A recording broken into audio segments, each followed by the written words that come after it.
মুক্তিযুদ্ধকালীন BLF Kushtia জেলার deputy commander বীর মুক্তিযোদ্ধা জাহিদ হোসেন জাফরের স্মরণে কুমারখালীতে শোকসভা ও দোয়া মাহফিল অনুষ্ঠিত হয়েছে। শনিবার দুপুরে কুমারখালীর আবুল হোসেন তরুণ অডিটোরিয়ামে এ আয়োজন করে উপজেলা বীর মুক্তিযোদ্ধাবৃন্দ।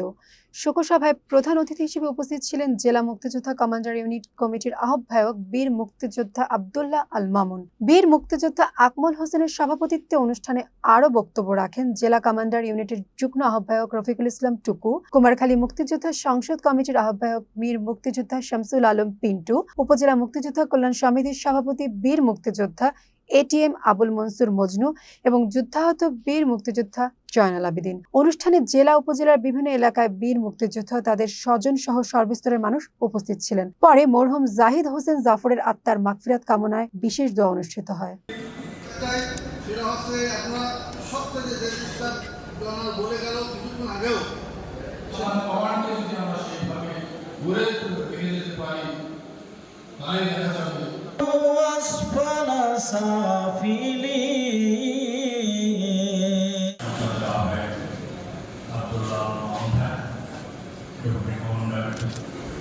জাফর ভাই সম্পর্কে বলতে গেলে অনেক কথা বলতে হয়, কিন্তু সময়ের স্বল্পতার কারণে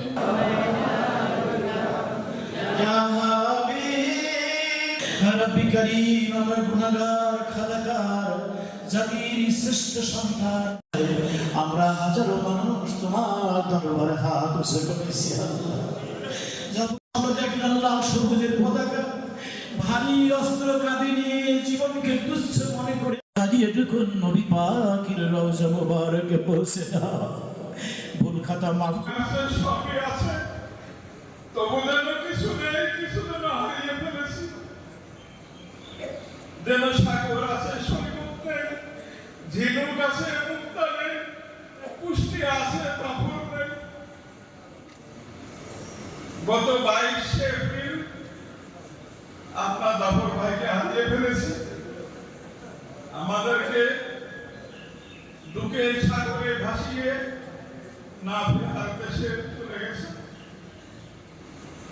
জাফর ভাই আর কোনোদিন ফিরে আসবে না।